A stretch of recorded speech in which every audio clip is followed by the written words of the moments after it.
Bonjour, ravi de vous retrouver pour les One Tips numéro 45. Tout d'abord, meilleurs vœux et bonne année à tous ceux qui nous suivent. On vous remercie d'être toujours aussi fidèles à ces moments importants que sont les One Tips. Aujourd'hui, on va avoir un sujet un petit peu particulier qui est de pouvoir simplifier l'interface pour que nos utilisateurs puissent mieux s'y retrouver quand on leur demande de réaliser une tâche. Donc ça va être justement de pouvoir masquer des éléments dans OneBase pour simplifier un petit peu l'interface. C'est quelque chose qui peut permettre une appropriation un peu plus rapide de OneBase, surtout pour des utilisateurs qui sont assez monotâches dans l'exécution. C'est-à-dire que si on a besoin de quelqu'un pour faire de la relecture, pour faire de la contribution, mais uniquement des images. Est-ce que finalement ils ont besoin d'accéder aux tétières? Si c'est de la rédaction de contenu, est-ce qu'ils ont besoin d'accéder au menu images? Alors on peut bien évidemment le faire avec des droits, mais les droits, ça ne masque pas les menus.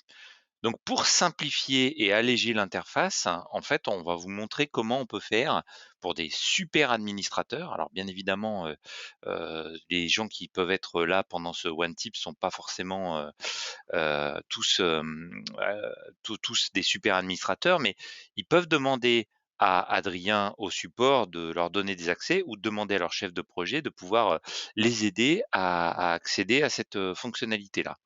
Donc là, l'idée, c'est vraiment de pouvoir se dire: «Bah, finalement, mes utilisateurs, ils ont pas besoin d'accéder à l'ensemble des fonctionnalités. Je vais vous montrer comment on peut alléger cette, notion d'interface». Un petit rappel, on va aller sur les bonnes pratiques, hein. Il y a toujours, la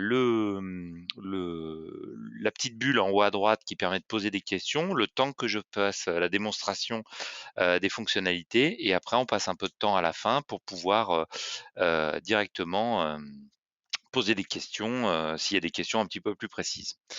Je vais me connecter sur mon espace, de test, sur ma base de données de test. Hop, je me connecte et donc, comme je vais vous le montrer, en fait, quand on est dans le menu catalogue, on a un certain nombre d'éléments qui s'affichent, ici. Sur des notions de filtre avancées, sur des notions d'audit, sur des notions de validation, sur des notions de compteur et tous ces menus parfois peuvent, un peu, faire peur ou peuvent être un peu, impressionnants, sur cet élément-là. Donc c'est pas toujours, évident de les expliquer. Alors des fois, bah, plutôt que de les expliquer, on peut tout simplement, les masquer parce qu'on a, une population qui va être, dédiée à une tâche, à proprement parler.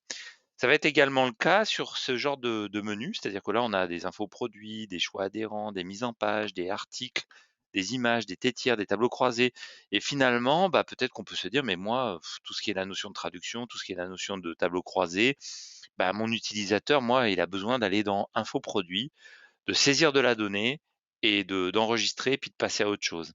Donc avec des droits, on va évidemment lui dire: «Bah, tu n'as pas le droit de modifier les tétières», mais il aura toujours le bouton. Alors des fois, on a besoin simplement de se focaliser sur exactement ce qu'on a à faire. Donc pour y arriver, les développeurs ont mis en place des systèmes où en fait, on va pouvoir créer des feuilles de style dans OneBase, des feuilles de style qui vont être en complément des feuilles de style existantes pour masquer ces éléments-là. Tout ça, c'est résumé dans un article du forum, hein, de toujours dans nouveautés.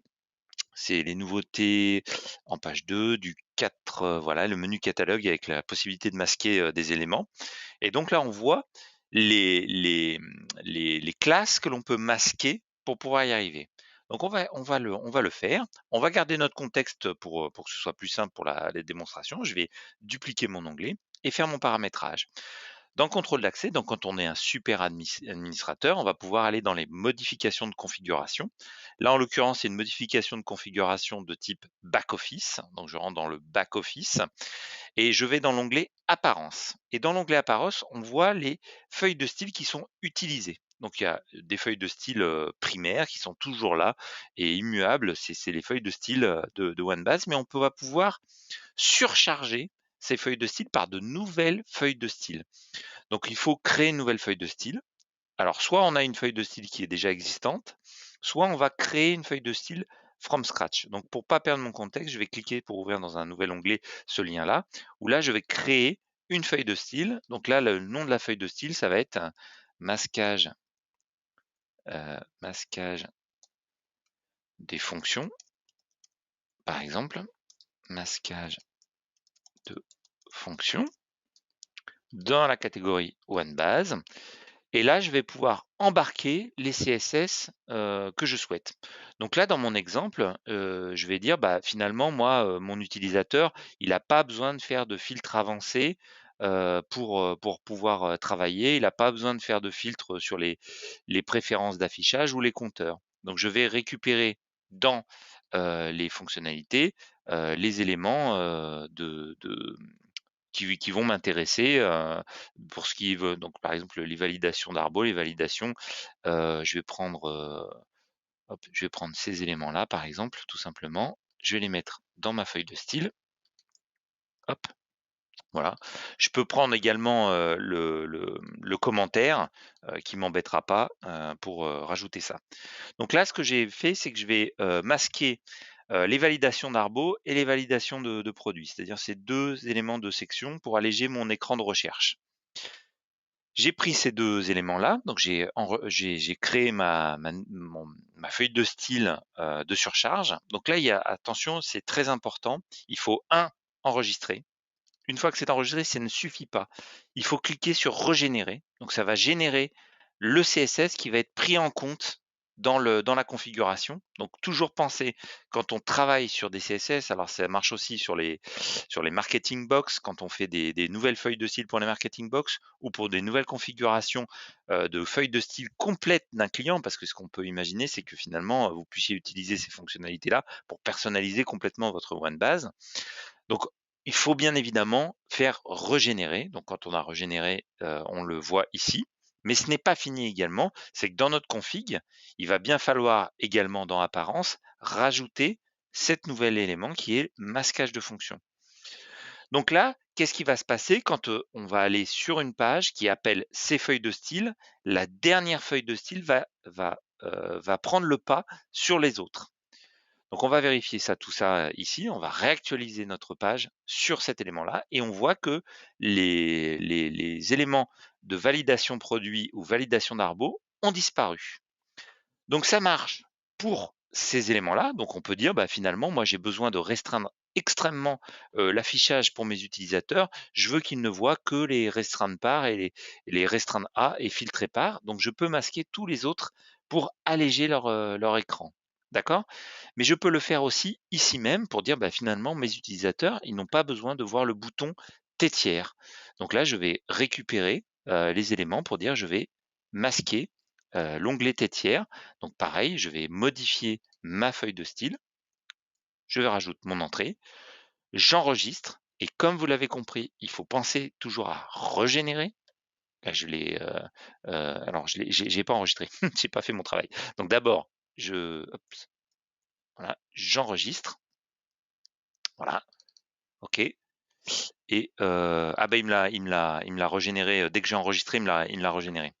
Très bien, donc il a fait le job. Maintenant, je vais pouvoir, actualiser ma fiche, hein, je vais sur mode page et là, maintenant, j'ai plus le bouton, tétière.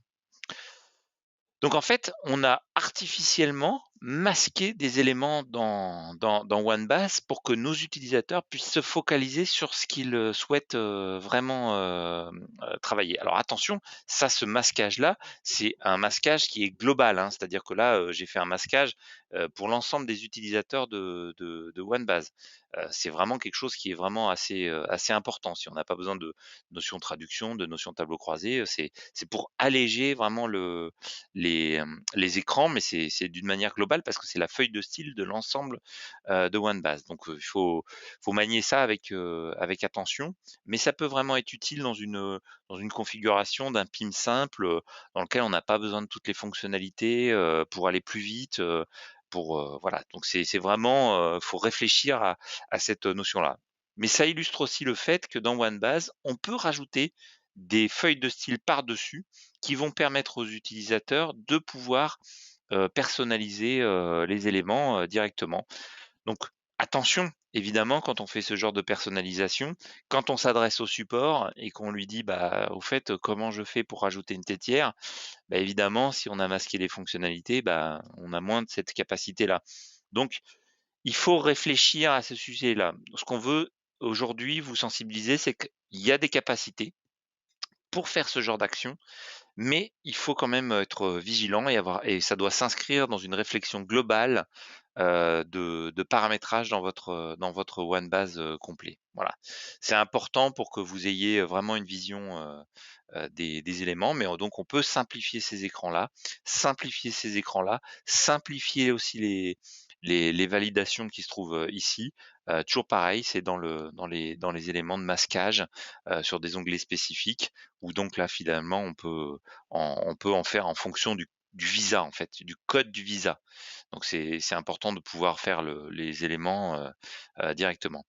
Donc ça, c'est des choses qui peuvent aussi, être amenées à évoluer, en fonction de OneBase. Il y aura peut-être d'autres possibilités de masquer d'autres éléments dans l'applicatif. Donc on peut masquer dans OneBase des grands menus et grâce au ça c'est on va dire au rôle, mais on peut aussi masquer, des éléments de recherche, grâce à ces surcouches de CSS, directement dans OneBase. On arrive au terme de notre One Tips, hein. En tout cas, merci pour votre attention. Une information, importante, hein, je vous avez peut-être dû voir ça dans le, dans la comment dire? Dans notre communauté LinkedIn, c'est que la sœur de OneBase qui est Obi-Wan, qui est une société qu'on a créée pour toutes les applications, du marketing agile, a repris, la société LP Digital, à Paris et cette société offre 2 nouvelles possibilités. Publish Paper qui est un flipbook, un feuilleteur, en ligne dynamique qui permet de feuilleter vos PDF que vous aurez générés grâce à OneBase ou grâce aux outils de semi-automatisation de OneBase. Et enfin Backbee qui est un CMS, nouvelle génération qui permet de faire des sites, vitrines, d'une manière très simple et très rapide. Donc n'hésitez pas à vous renseigner auprès de nous, auprès de Martial, pour qu'on puisse vous présenter un petit peu toutes ces nouvelles possibilités. Toujours, nos communautés, hein, donc n'hésitez pas à partager votre expérience et puis, voilà. Est-ce que quelqu'un a des questions? Alors, il faut que je réactive, j'arrive pas à trouver le petit bouton qui va bien, voilà. Est-ce que quelqu'un a des questions? Non, bah, c'est parfait. Bah, je vous souhaite bon appétit et puis, à la semaine prochaine. À très vite. Au revoir.